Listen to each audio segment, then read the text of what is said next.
trajectory of Jewish life. Go out, to leave everything you know, is in and of itself an act of rebellion. It's definitely an act of upending the status quo. Your status quo, those you live with, those you know, those who know you. And so, so there's a great deal of upending of the status quo in that action in order to become a blessing. And I think it really establishes the goal of Torah study.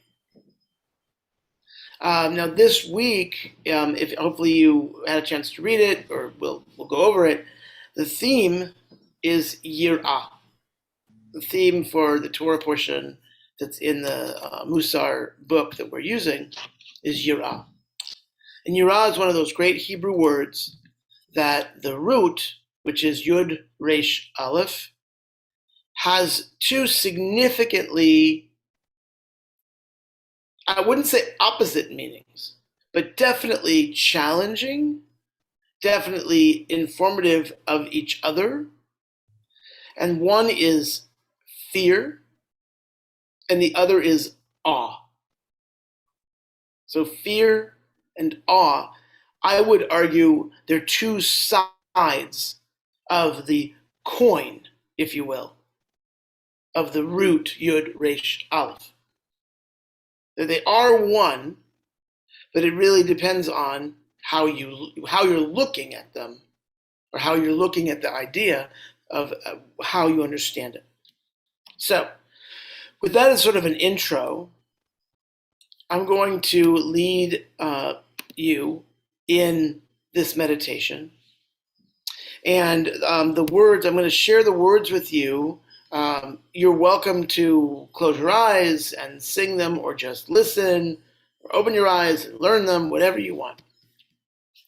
They're the words you're probably already familiar with for Yihiyu L'Ratzon.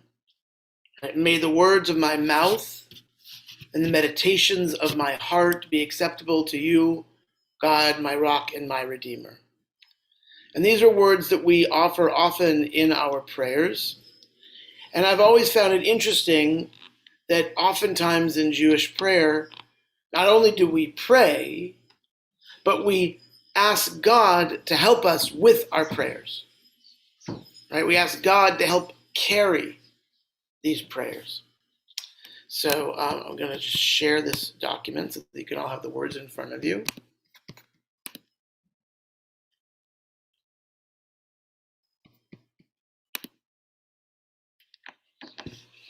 You can see that, right? Cool. So it goes like this. I invite you to sing it back. So in the parts that are in parentheses, those are the call and repeat part. So it goes like this. Yihiyu, Yihiyu, L'Ratzon, L'Ratzon, Im Refi, Vehegyon, Libi, Lefanecha, Adonai, Adonai, Tsuri, Tsuri, Vegoali,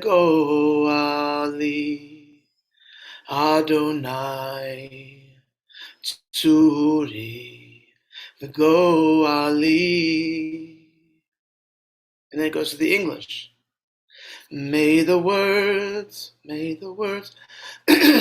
of my mouth and the meditations of my heart be acceptable to you, O God, my rock and my redeemer. It goes to the top. Yihiyu L'Ratzon, Im Refi, Vehegyon, Libi, Lefanecha, Adonai, Tsuri, Vegoali, Adonai Tzuri Goali. May the words of my mouth and the meditations of my heart be acceptable to you, O God, my rock and my redeemer. May, sorry, Yehiyu leratzon, imrefi vehegyon, libi lefanecha, Adonai tzuri vegoali, Adonai tzuri vegoali.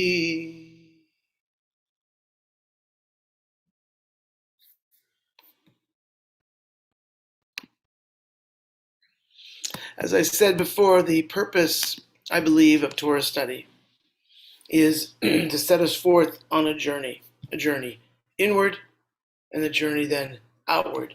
And I believe it's not necessarily inward then outward. I think you can have experiences outward that then help you reflect upon yourself inwardly. But it's definitely the purpose of Mussar, this study of what is probably poorly translated as Jewish ethical literature. So Mussar is really, to a certain extent, a creative response of those in Judaism who didn't fully embrace Hasidism. So Hasidism, as you probably know, was a charismatic response against the sort of very what they considered to be the sort of stodgy, formal, fixed approaches to Judaism. And then it's significantly represented by German Jewish tradition. And so the Polish Jewish tradition, this isn't exactly divided that way, but to a certain extent, the Polish Jewish tradition, as represented by the Baal Shem Tov and by all those who come into become Hasidic Judaism, they were charismatic responses to this formal notion of Judaism that had really taken hold in the Middle Ages and throughout even into the 17th century. But from the perspective of those who were not the Hasids, there was a response, and that really became this sort of Mussar tradition. This idea that it's not about the charismatic expression, it's not about the dancing and singing, but it's about recognizing that in everything we study in Jewish tradition, all the laws, all the traditions, all the stories, all the narratives, all the midrash, they're all ultimately pointing to ethical mandates. This is really the purpose, not to the point that classical Reform Jews took it, which was extremely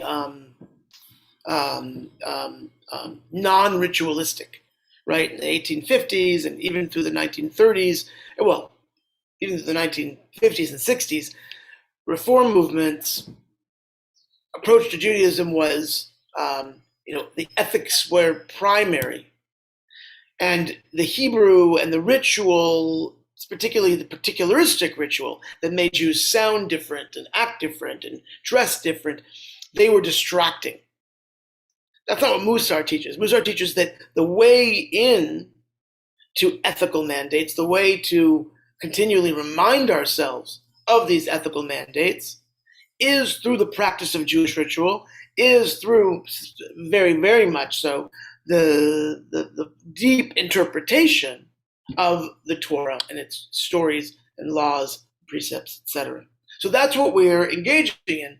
And I think that Lech Lecha, this week's Torah portion, really creates this context that describes so much of the purpose of study, the study of Torah, which is, as I said, the inward journey, and then as it's reflected back outward, or as the Torah describes, God says to Abram, Lech Lecha, go forth, go out.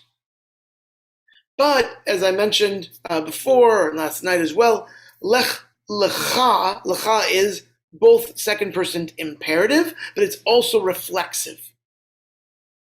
So God's not just simply saying, go out to become a blessing, go out to another land that I'm going to show you. And specifically God says, leave your homeland. Leave your land, your eretz.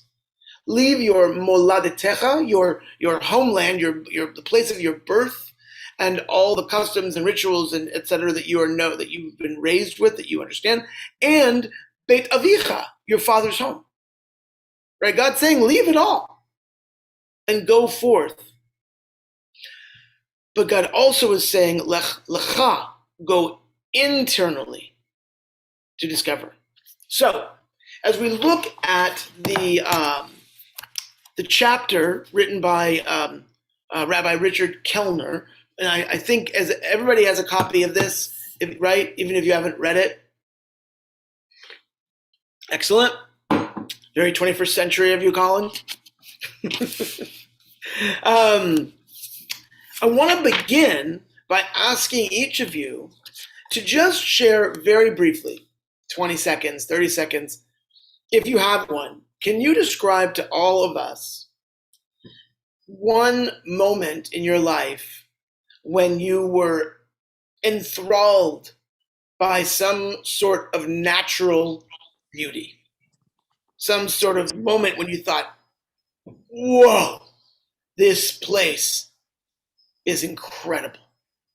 And you can just unmute yourself and share. Yeah, Colin. When my kid was born. Can you tell us a little bit about that? In what sense? It instantaneously my perception of the world and all it contained was changed, and I could say it's indescribable, and that might be hackneyed, but it's really the truth. Like all of my responsibilities, all of my everything changed in a matter of seconds. Mm-hmm. And I knew to be prepared for something, but I wasn't prepared for that. And it was a barn burning experience. Thanks. Thank you. Someone else? So this is Patsy. Yeah, Patsy. So on my move from California here, I was determined to go and spend a couple of days in the Grand Canyon because I drove, and the plan had been for my son to go with me and for us to see that together. He had seen it, I had not. And so I took this 3-hour detour out of my way to go do that. And even though I'd seen documentaries on TV about the Grand Canyon and that sort of thing, just being there and seeing it, and the whole essence of it, to include the wind blowing, the way the sun hits the rocks, the energy of the people there looking at it, and the whole setting.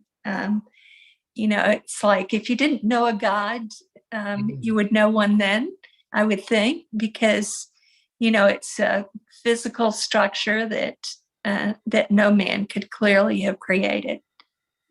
He could have created a piece of it, but not the whole context of it. Yeah. Thank you, Patsy.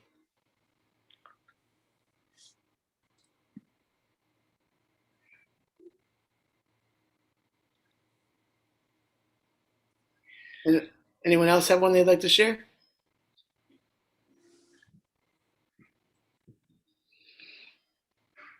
Susan? Yeah. It's hard to follow up on Colin because that's also a peak experience for me, was having both my babies. So I'll go to the other end of the spectrum and talk about an end of life, being there present, and my mom's final days, and speaking also to what the writer of the chapter talks about, finding the divine in each other. And I was sitting in what must have been, by my mom's bedside, maybe 3 days before she finally passed away. And my son and his then girlfriend, who was a violin student at the university that they attended, she prepared music for my mom, who had played the violin. And my mom had been mostly sleeping and was very, had been years of deteriorating. So was very out of it a lot of the time. But she, as this young woman started to play for her, she really woke up and came alive. And in that moment, that presence, the young woman, her music, everyone in the room, and most of all, my mom, that was awe and divine. So the other end. So, but the beginning was pretty cool too. With my kids.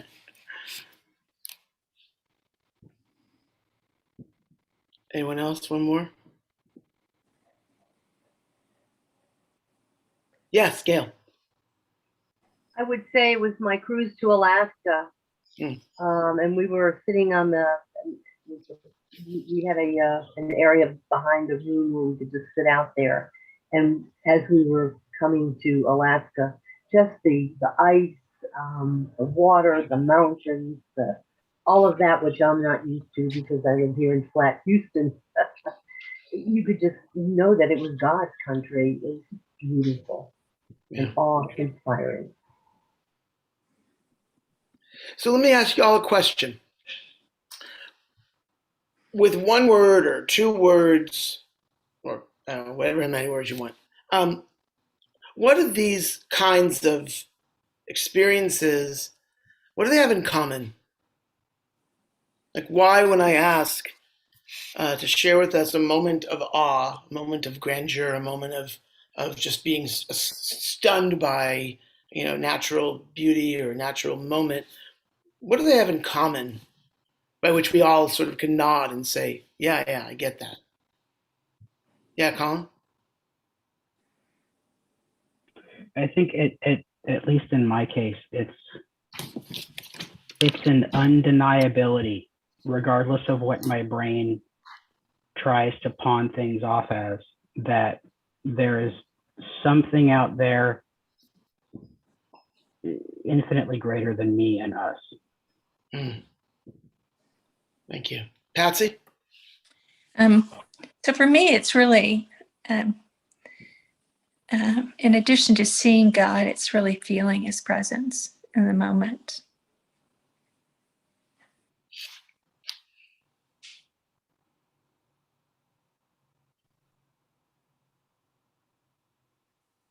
That's your hand.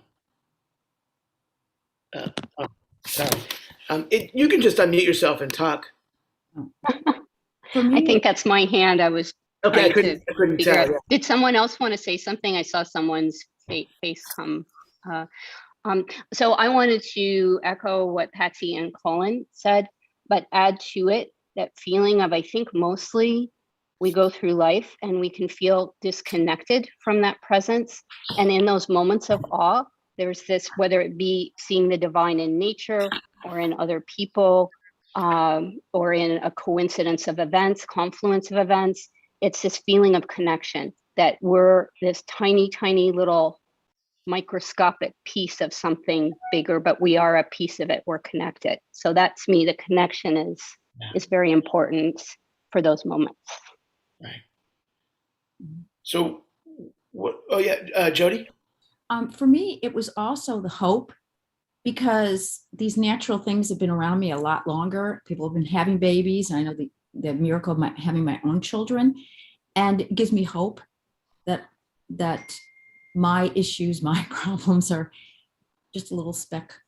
Mm-hmm. Yeah. There's so much imagery in the Torah, and particularly in Psalms and in Proverbs. Psalm 121, Sa'inai, right? I lift my eyes to the mountains. From where will my help come? Right. I mean, the imagery is very powerful, when I read the natural beauty references throughout the Christian throughout the Bible, it reminds me of just how not different we are from our ancient forebears, right? That we are. I mean, we might be a bit more jaded because we, can disconnect ourselves more from nature.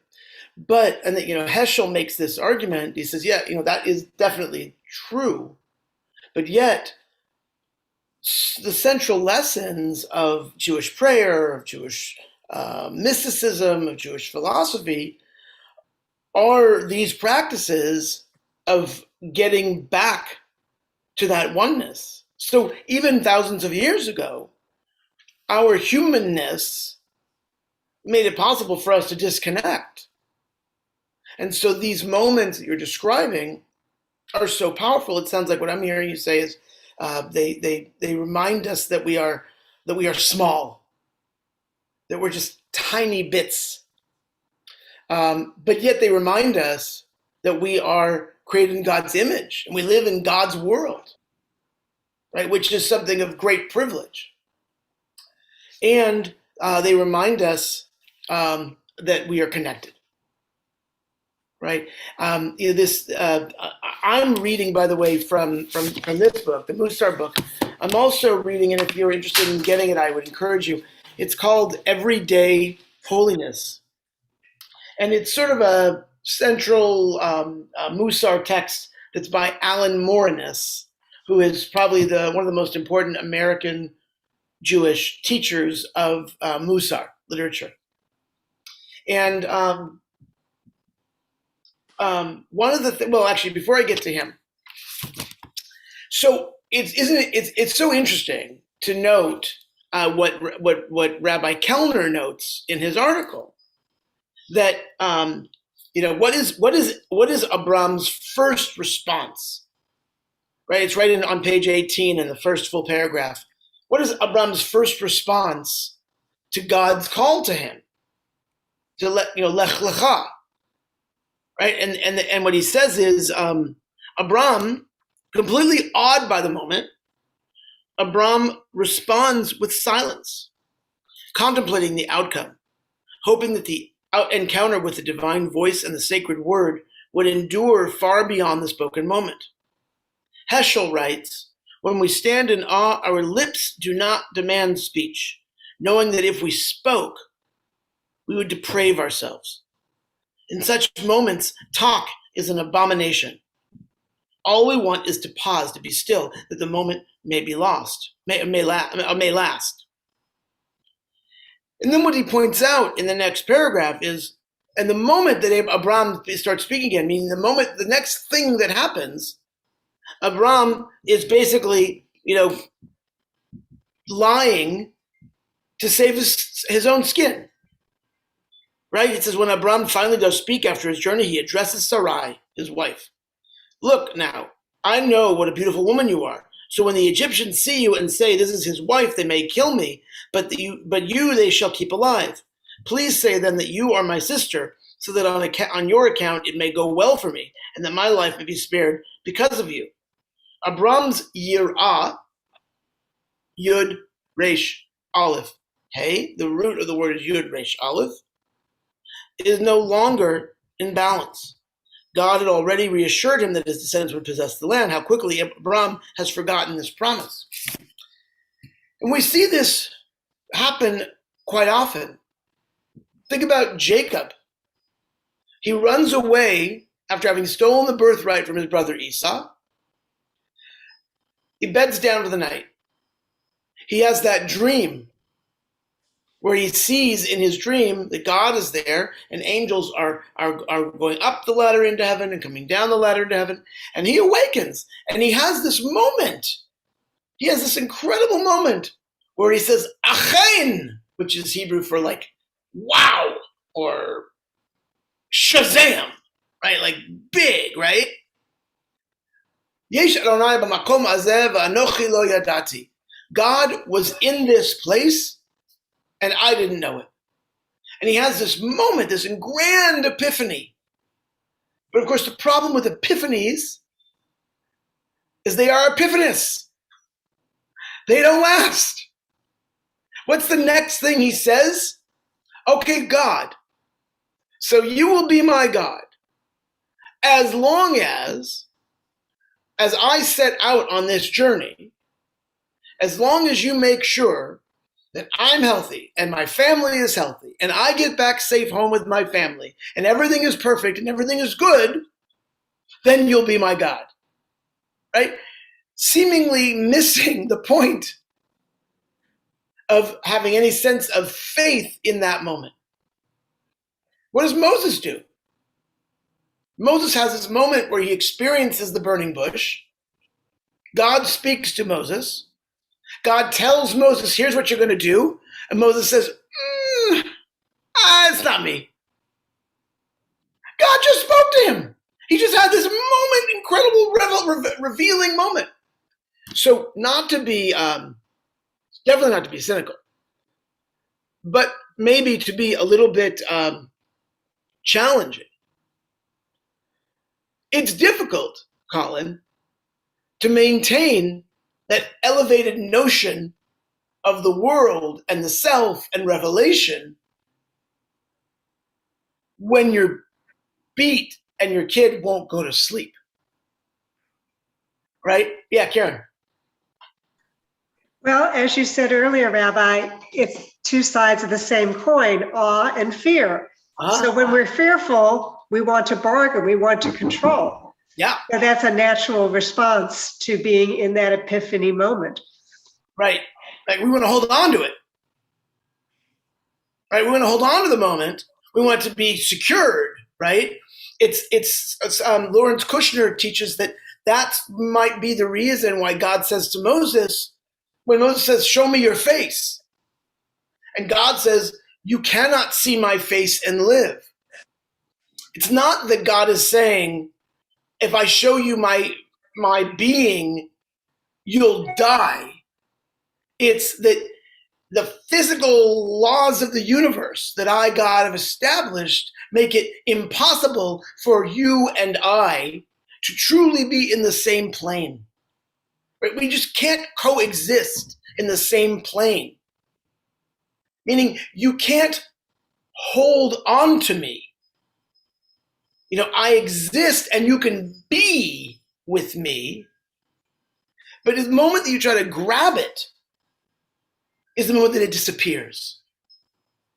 Right? It's that intangibility that makes it impossible to take it home with you. Right? I loved what you said, Patsy, about how you're like, okay, well, part of this thing, human beings could have maybe made. Right? If you give somebody enough dynamite and enough time, right, and some big tools, they could probably do it. A tiny bit. Even if it was as big as a giant skyscraper. Puny in comparison. Like Mount Rushmore. Yeah, it's that, right? Exactly. But it's a project that it can instill a sense of awe, but it's temporary. I thought it was so interesting on page 19 when Rabbi Kellner suggested, by the use of the word Yireh Elohim, that when it says, that Abraham's actions with Isaac were the opposite of awe, but they were absolutely driven by fear. And it's not just fear of consequences. It's this, what's called, it's a great term that I was taught by my meditation teachers, moach de katnut. So moach is sort of it's like a grisly definition, a grisly reference to the brain, the mind. But it actually has it has a grisly feel to it. Like it's like you're supposed to be thinking about the actual sort of organ, right? The brain. And the moach, so in Hebrew, katan is small and gadol is large. So a moach de katnut is a small-mindedness. A moach de gadlut is a wide-mindedness, an open-mindedness. And it's not necessarily something that is about that is necessarily conscious, right? We can get completely caught off guard, as we often are, and we respond. We call it fight or flight, or fight, flight, or stay, or freeze, I think is what they call it, right? And in that moment, Abraham was caught, according to the Mussar tradition. He was caught in this moach de katnut, this small-mindedness, this inability to see beyond the moment, to imagine that the only way he could respond in this moment was to take his child and offer him as a sacrifice to God. Rabbi Harold Schulweis, Alav HaShalom, he was one of the greatest American conservative rabbis. He was actually the rabbi of the synagogue I grew up in Los Angeles. Rabbi Schulweis taught that in that moment, when Abraham listens to God, or believes he's listening to God, and takes his son to sacrifice him, he was listening to the wrong voice. That there are lots of voices in our minds. All of us get all sorts of impulses to do things. But one of the really striking things that Schulweis and other commentators suggest is that the way God speaks to us human beings isn't in this big, loud, abrasive, strong, echoing way, but it is in this context of the kol demama daka, which we call the still small voice. Like that's how God speaks to us. Rav Kook, Rabbi Abraham Isaac Kook in the 20th century was the great first chief rabbi of Israel. This is what he taught, that we have to learn to pay attention to what is arising for us, because within it, not every single thought that comes to us, but that is how God speaks to us. And so much of how we know which is the right voice to listen to has much to do with this moach de katnut, narrow-mindedness, or moach de gadlut. And if we are hearing a voice that is regularly driven by fear, we have to recognize that while sometimes fear is very useful, right? We want to make sure that these babies that we bring into the world learn how to survive, learn how to cross the street, learn how to stay safe on the internet, learn how to not cut their finger off when they're cutting a bagel, right? We want them to learn these things, and it's fear that drives us, because we know, and it's a healthy fear. But fear can also be too far. It can go too far, right? So Wendy Mogul, fabulous psychologist. She's the author of The Blessings of a Skinned Knee. Her whole argument is we have to allow our children to skin their knees. We have to allow them to learn on their own. And if we always allow fear to drive us, well, then we're not going to allow ourselves to experience awe, and we're not going to allow them to either, because they're going to learn the fear from us. All of us know people who are afraid to just do things. Fear is their go-to. Fear is a place of, oh no, I don't do that. Why? I might be uncomfortable. Yeah. I might skin my knee. I might hurt myself. Things could go wrong, right?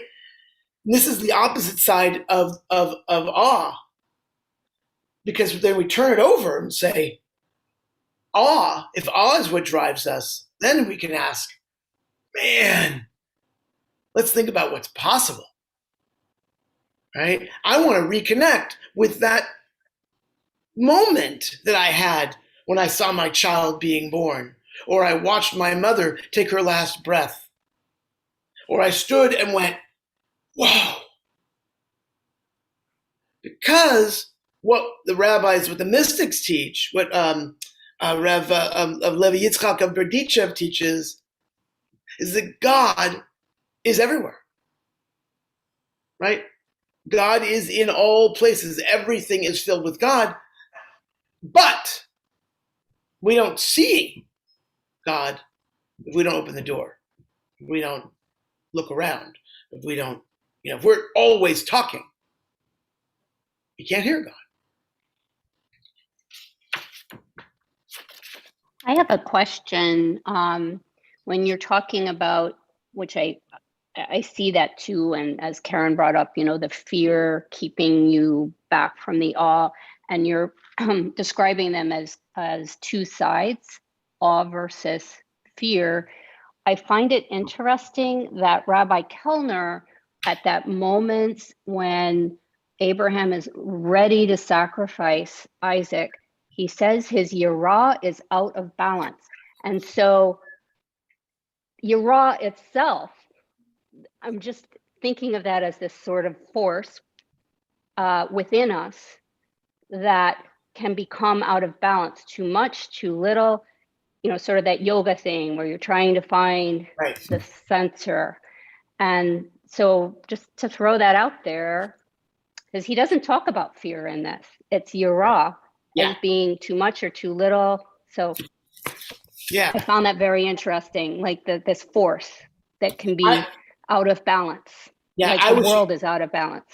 Yeah, I was really struck by that as well. This idea that his yirah was out of balance. So if just to make sure everyone's on the same page, on page 19, towards where the bracket is, like the 1, 2, 3, 4, 5, 6 lines from the bottom, the text says, the angel then said, do not lay your hand on the lad, do nothing to him, for now I know that you are Yireh Elohim, one who fears God, as you did not withhold your son, your only one, from me. Abraham restores balance to his yirah when he is able to behold both God's presence and the value of his son's life in the same moment. So yirah is, according to in Mussar, it's you could imagine it like a dial, right? Like there's the perfect middle point, and then you turn it one direction, and it's fear, and the other direction is awe. Which, thank you, Susan, because it's a great segue into what Alan Morinus focuses on in this chapter on yirah, and that is the drive. What is the drive to do mitzvot? Is it fear for being punished for breaking a law or neglecting to do a law that leads one to then experience awe and wonder? Or would it be enough if awe and wonder was the driver? And I think the Mussar teachers seem to suggest, at least according to Rabbi Moranis, they seem to suggest that it's absolutely a mix. And we human beings tend to be more motivated by fear at the end of the day. That it's, it isn't the fight, flight, or freeze, or stand in awe and wonderment moment, right? It's fight, flight, or freeze, right? It's that part of our ancient brain that still operates, that really drives it. I don't know if you've seen it. There's a billboard on 59 that I just recently noticed. Apparently, it's not such a new billboard. It's been up before, but then it's been put back up. It's on 59 as you approach Fannin, like as you're going west. And it's a giant billboard, and it says, there is no afterlife, so enjoy life while you can. And then it says, this billboard sponsored by the Freedom from Religion, or Organization for the Freedom from Religion, which I thought really summed up this notion of, like, what's the driver? In Judaism, it's funny because we don't really have a fixed notion of an afterlife that is necessarily tied with reward and punishment. We have lots of philosophy on the subject, right? The rabbis weigh in on it. What we're stuck with is we believe firmly that we are created in God's image, and that God's image is therefore, by definition, infinite, which therefore leads Judaism to understand that when we die, we don't completely disappear, and that somehow, some way, our soul returns to God. Which seems odd, because the idea is if God is everywhere, where's the soul returning to? But anyway, there are lots of philosophies. There are lots of interpretations that suggest that the truly evil, like the truly evil, their souls are basically destroyed by God. But the rest of us, we, as one rabbi friend of mine suggested, we go to the great dry cleaner in the sky. And depending on how good or bad we were, we might have more stains or less stains, but most of the time, there aren't any souls that are irredeemable or uncleanable, right? That God's not going to call us and say, hey, this one, can't, unless they are truly, right? And then there's no discussion. I've mentioned this before. If you're ever interested, there's a great movie, a Hollywood movie called Defending Your Life, with Albert Brooks and Meryl Streep. I do not know if the writer was trying to channel Jewish philosophy, but it so incredibly describes the rabbinic understanding of what happens to us when we die. I highly recommend it. Great movie, funny, interesting. Albert Brooks and Meryl Streep, they're great. Anyway,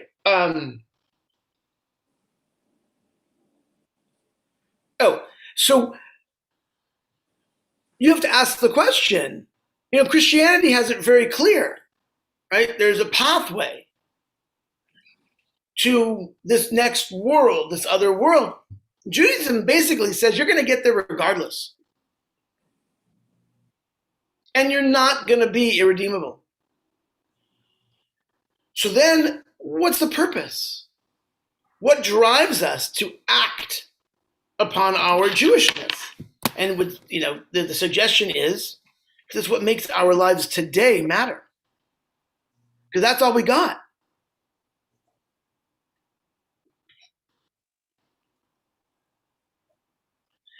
This is from Alan Morris's book, He said many people, including observant Jews as well, don't resonate with this message of, you'll be punished in the next life if you don't do mitzvot, etc. I once attended a talk at an ultra-Orthodox learning center where the speaker was practically banging the lectern to get across his message of the fear we should feel right now over the consequences each of us can look forward to on the day we are called to give an accounting for our lives.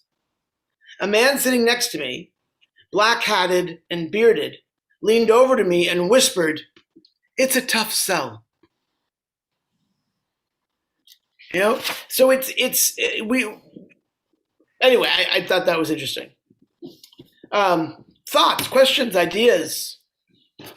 What does this raise for you? What do you feel is your driver for doing Jewish?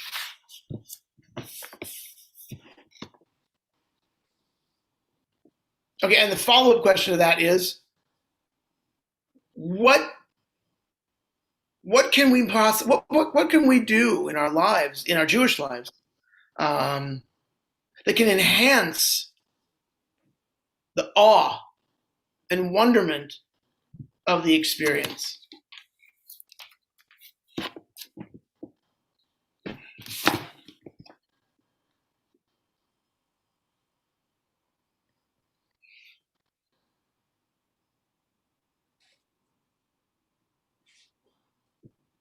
I think what comes to my mind when you say this is that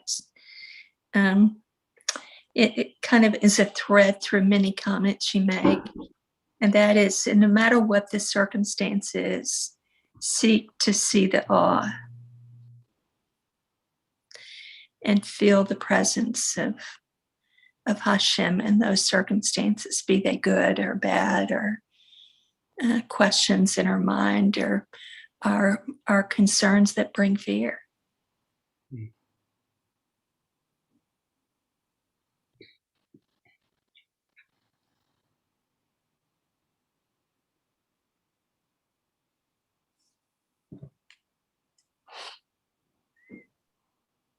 Yeah, Gail.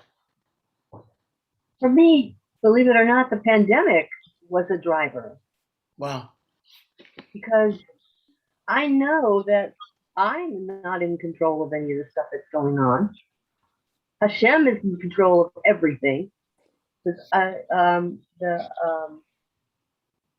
And I was reaching out for God more. I have been reaching out for more of God throughout the last couple of years. And I can go to you, and I can go to the Shalom, and I can go to, the Zoom has really made it possible to broaden our horizons to learning more. And so now I'm in the place that the more I learn, the more I want to learn, and the closer I feel to God. I think the pandemic is such an interesting example because it's such an interesting example of Yirah, in the sense that it obviously had so many reasons. It instills fear. But at the same time, think about the moments of awe and wonderment that it also has produced. For me, just two examples. One is the unbelievable vaccine.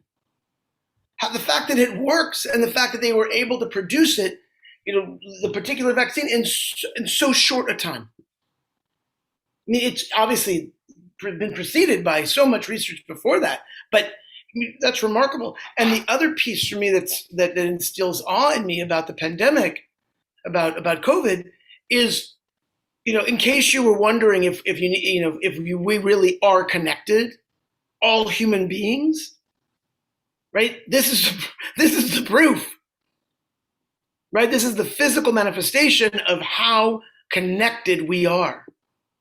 That a virus in China can, literally within hours, find its way to California. Right? It should be both. It should both instill in us fear, but also, how unbelievable is that?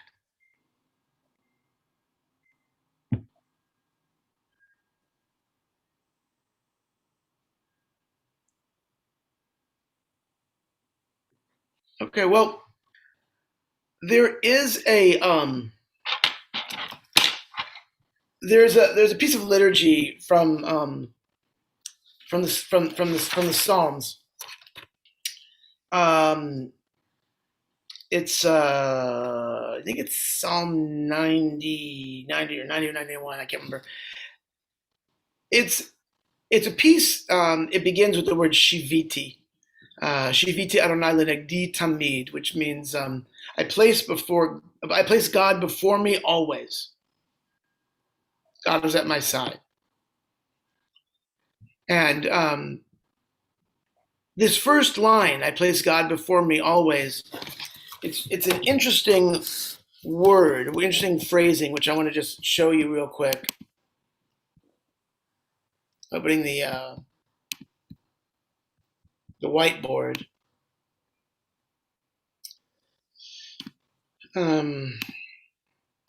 So it's Shiviti Adonai lenegdi. That's the word I want to focus on.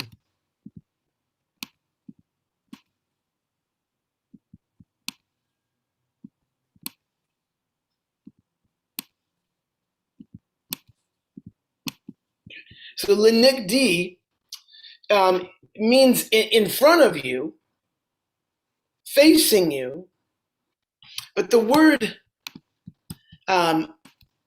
neged actually means against. So some of you may have heard me teach before that that God, when God creates Eve, God says that Adam, in this case man, needs an ezer kenegdo. So ezer means helpmate, helper, and kenegdo, same root. You can hear it.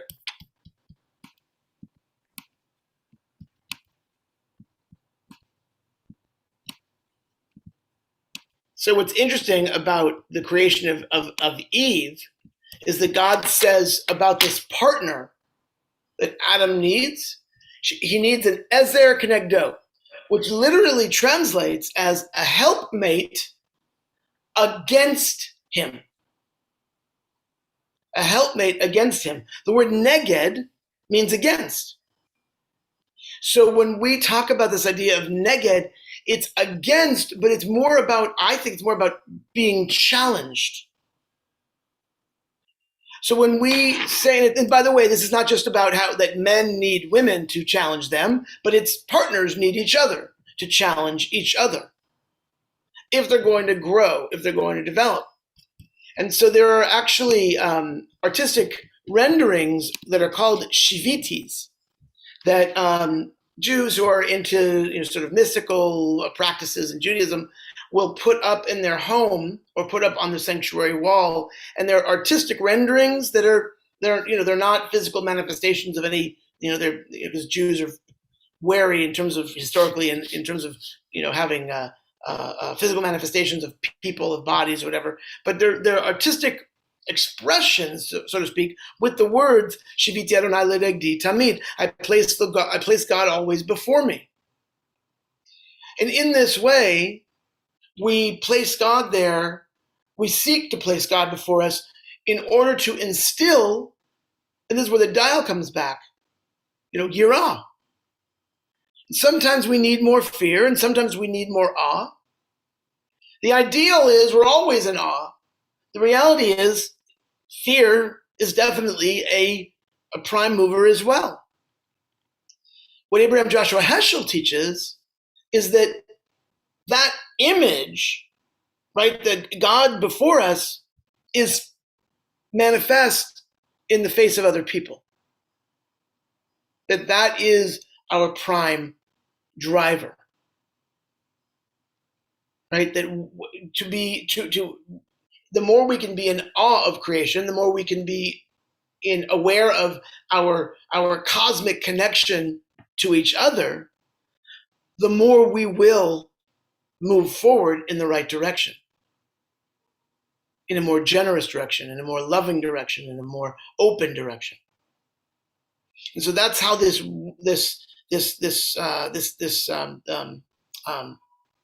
midah of yirah can drive our actions. Susan, look at you, ready to say something. Okay, just going back to the Adam and Eve, and I'm without being fully versed in, there's two stories, right, of the creation of, and that's the one I like better, where there are two parts of a whole, a whole, and it reminds me of that idea of balance again, where if you just have the Adam force, without the Eve, then you're going to be out of balance. And so there's the yin and the yang, like needing both. And so how does that then translate into the idea of God before you, just to make that final connection, right? Like, needing that, the opposing forces in order to have balance.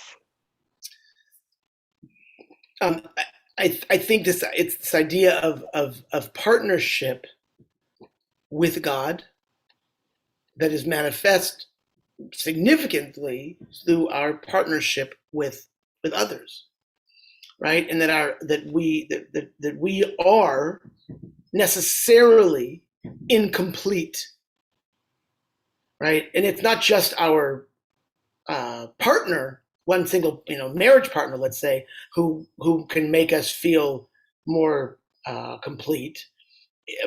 It's potentially every other human being that has attributes, aspects in them that if and when we are open to them, right, then our journey of bestowing blessings on the world becomes even greater, right?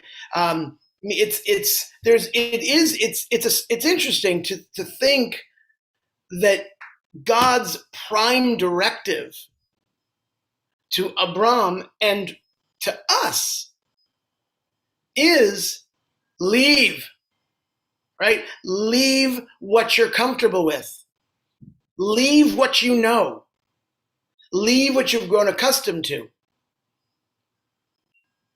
It's the only way, right? I'm everywhere, God. I'm everywhere. You'll find me everywhere. That this isn't about me, God is saying, but this is about you, right? Your journey depends upon embarking on that journey, leaving your comfort zones and moving into spaces that are not comfortable. That's the only way you grow. In that way, that Ezer Kenegdo, right? None of us needs. That's why I love that title of that book or that movie about Abraham Lincoln, right? Council of, what is the term? Do you remember the term? Council of opposing equals or something like that, right? That a good leader surrounds himself with people who don't agree with him. This is, for me, why Trump was a terrible leader. I mean, for so many reasons, but specifically because he would say it out loud, he only wanted yes men or yes women, right? He didn't have any openness or patience for anybody challenging him, right? It doesn't matter where they are on what they're doing. Doesn't matter. No one has cornered the market on correct or right or perfect, right? So I think it's this idea that we are both infinitely valuable. Like each one of us as a human being, as a creation of God, is infinitely valuable. And we are not on our own enough in the sense of how we learn to live our lives. Right? Our guts are not enough. So then it gets back to, all right, so what's our driving force? What we strive for is more awe. than fear. But fear is helpful too, if we want to continue living in order to experience awe. Final thoughts. We're at a little bit after 12. Like maybe the driving force is to find the center and not too much or too little of any, to find that balance, that equilibrium maybe. Okay, yeah, I think that's interesting. Anybody else? Yeah, Karen. Well, getting back to the story of Adam and Eve, they talk about how they had to go forth, they had to leave paradise in order to grow. Right. I used to tell couples in therapy what their therapeutic version of Adam and Eve was, that they had always been naked, but it wasn't until they ate from the apple, Right. the tree of knowledge, that they saw one another's nakedness. And Adam and Eve said to one another, I didn't know this about you. Now I see you. Yeah, now I see you. Right? That's what's so powerful. Right, that Rabbi Lawrence Kushner has this great teaching about how, why would God point out the tree that they couldn't eat? Right? God doesn't really talk about any other tree. But God, that tree right there, you see that tree? Whatever you do, don't eat of it. No matter what, don't eat of it. And they hadn't eaten yet, so how could they ever really known, other than, they were drawn to it, they were enthralled by it, they were excited by it, because it was a setup from the very beginning. God wanted them out of the garden, out of my house already, right? Leave. I think what happened is that they were living in paradise, they were living in awe. And then when they saw one another's nakedness and vulnerability, it was the fear that drove them out. Maybe, although I wonder, and this is an interesting question, can you be full of awe if you don't have the capacity to be full of fear? I don't think so. Can you have one without the other? No, I think, as you say, they're opposite sides of the same coin. Yeah. Oh, Jody Bernberg. Oh, she had to go. She's at another meeting. I thought she was, I only saw the first part. I thought she was saying, I have another point of view. Let me conclude with this. This is what Rabbi Abraham Joshua Heschel wrote. Awe is more than an emotion. It is a way of understanding. Awe is itself an act of insight into a meaning greater than ourselves. Awe is a way of being in rapport with the mystery of all reality. The meaning of awe is to realize that life takes place under wide horizons that range beyond the span of an individual life, or even the life of a nation, a generation, or an era. Awe enables us to perceive in the world intimations of the divine, to sense in small things the beginning of infinite significance, to sense the ultimate is the simple, to feel in the rush of the passing the stillness of the eternal.